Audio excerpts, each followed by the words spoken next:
Gold trusted gold buyers తాకట్టులో ఉన్న బంగారాన్ని విడిపించి ఈ రోజు ఉన్న మార్కెట్ ధరకే కొనబడును.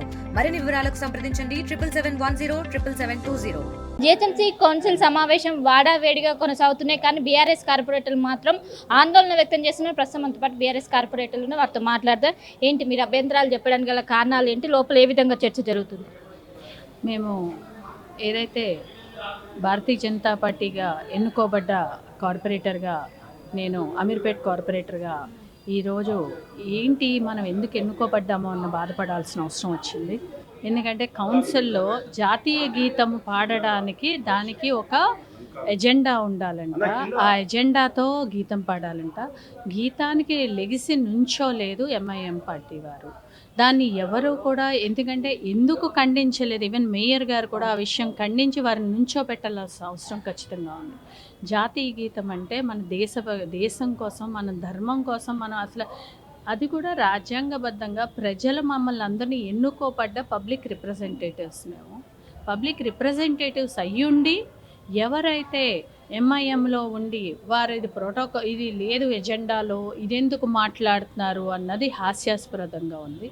అదే కాకుండా వారందరూ కూడా జాతీయ గీతం పాడేటప్పుడు వారు కూర్చోవడము, జిహెచ్ఎంసీ కార్పొరేషన్ తరపున మేయర్ గారు దాని మీద చర్యలు కూడా తీసుకోవాల్సిన అవసరం ఉంది. ఎందుకంటే ఎప్పుడూ కూడా జాతీయ గీతం పాడేటప్పుడు అది మనం ఎన్నుకోబడ్డ వాళ్ళం, అంటే ప్రజలకు అందరికీ కూడా ఎన్నుకోబడి మీకున్న సమస్యలన్నీ మేము రాజ్యాంగబద్ధంగా మీరు అందరూ ఓటేసి మమ్మల్ని ఎన్నుకున్నారు, ఆ ఎన్నుకున్న దాంట్లో మేము ముందుకెళ్తాము, మీ తరపున మేము న్యాయాన్ని నిలబెడతాము అని చెప్పి కౌన్సిల్లో వచ్చి ఈరోజు జాతీయ గీతం పాడేటప్పుడు ఎంఐఎం కార్పొరేటర్స్ వారు లెగిసి నుంచోకపోవడం అన్నది హాస్యాస్పదమే కాదు, ఖండించాల్సిన విషయం.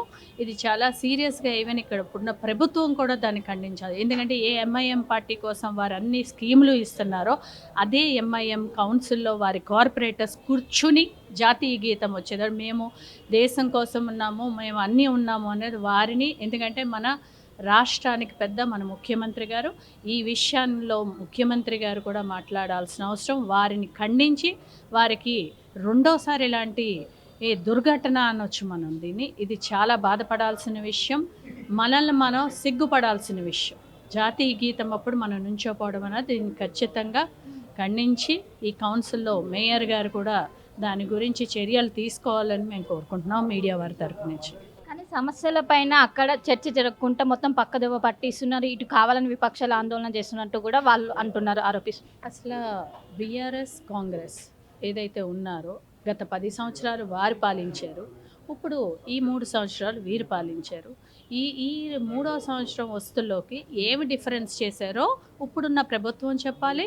గత ప్రభుత్వంలో వారు ఏమేమి డెవలప్మెంట్లు చేశారో అనే అదే సమస్యలు ఎగ్జిస్టింగ్, ఆ సమస్యలు ఎగ్జిస్టింగ్ ఉన్నాళ్ళు వాళ్ళు మళ్ళీ ప్రశ్నించి కౌన్సిల్లో అది చేయలేదు ఇది చేయలేదని ఇప్పుడున్న ప్రభుత్వం వారిద్దరూ ఒకటే.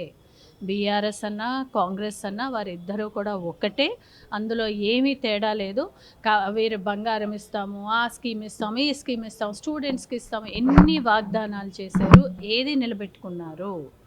ఈరోజు ఏమి మాట్లాడినా డెవలప్మెంటే ఎజెండాగా వారి ఇద్దరికీ దృష్టి లేదు కాబట్టి ఊరికనే అక్కడ గొడవ చేయడం, వాళ్ళిద్దరు లెగిసిపోవడం, పోడియం దగ్గరికి రావడం, జాతీయ గీతం అప్పుడే నుంచోకపోవడం అన్నది, ఇవన్నీ కూడా కార్పొరేటర్గా నేను పర్సనల్గా కూడా ఇప్పుడు మా టెన్యూర్ అంతా అయిపోయాక నేను సిగ్గుపడుతున్నాను. ఎందుకంటే కార్పొరేటర్లు అందరితో పాటు నేను ఒక కార్పొరేటర్, నన్ను ఎన్నుకోమన్న పడ్డ ప్రజలు, నేను సిగ్గుపడుతున్నాను. నేను అనుకున్న పనులన్నీ చేయలేకపోయాను. సో నేను మీ ద్వారా మీడియా ద్వారా కూడా నేను ప్రజలను క్షమించమని అడుగుతున్నాను. నేను చేయగలిగిందే చేశాను. ఎందుకంటే గత ప్రభుత్వం ఏమాత్రం సపోర్ట్ చేయలేదు, ఇప్పుడున్న ప్రభుత్వం ఏమాత్రమో.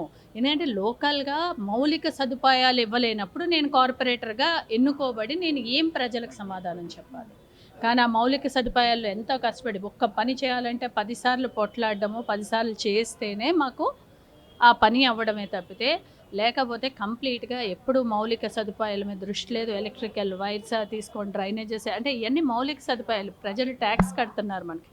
దాని గురించి ఈరోజు కౌన్సిల్లో చర్చించకుండా మేము గ్రేటు అని చెప్పుకుని అదే టీఆర్ఎస్ ప్రభుత్వం 10 సంవత్సరాలుండి ఈ మేజర్ సమస్యలు ఎందుకు తీర్చలేకపోయింది, ఏ మొహం పెట్టుకుని మళ్ళీ ఇప్పుడు కాంగ్రెస్ వారిని ప్రశ్నిస్తుంది. కాంగ్రెస్ వారు ఏం చేశారని వారికి సమాధానం చెప్తున్నారు. వాళ్ళిద్దరూ ఒకటే. దానికి తోడు ఎంఐఎం వారు వారికి రిజర్వేషన్స్ అంటారు, లేకపోతే వాళ్ళకి సదుపాయాలు ఇవ్వాలంటారు. ఏమి చేసినా అదే ఎంఐఎం జాతీయ గీతం అప్పుడు కూర్చుని కౌన్సిల్లో లెగకపోవడం అన్నది అది పనిషబుల్ థింగ్. ఎందుకంటే మన దేశం, మన జెండా, మన గీతం కోసం మనం నుంచోపోవడం అన్నది ఫస్ట్. దీని గురించి మన ప్రభుత్వం ఏదైతే సీఎం గారు ఉన్నారో ఖచ్చితంగా వారు కూడా దీని గురించి చెప్పి ఎంఐఎం వారిని కూర్చోబెట్టి దండించాల్సిన అవసరం ఎందుకంటే మన రాష్ట్ర పెద్ద అంటే మన సీఎం వారు ఖచ్చితంగా దీని మీద చర్యలు తీసుకోవాలని మేము అనుకుంటున్నాము. ఖచ్చితంగా చేసింది తప్పే.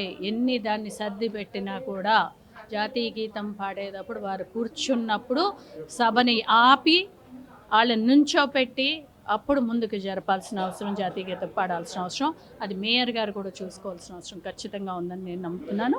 అందుకే ఆ విషయంలో నేను చాలా బాధపడుతున్నాను. ఈ ప్రజలు ఏదైతే తెలంగాణ ప్రజలు అది చూసి ఏమి సమాధానం మరి ఇప్పుడున్న ప్రభుత్వం చెప్తుందన్నది ఖచ్చితంగా ఆలోచించాల్సిన విషయం. జై భారత్, భారత్ మాతాకి జై. చరిత్ర సృష్టించినోడు ఇప్పుడు ఆ చరిత్రని తిరగరాయబోతున్నాడు. అబద్ధాల గోడల్ని బద్దలు కొట్టి నిజాలను రాగా మీ ముందుంచబోతున్నాడు. నిజమైన వార్తల కోసం వెంటనే డౌన్లోడ్ చేసుకోండి రా యాప్ని.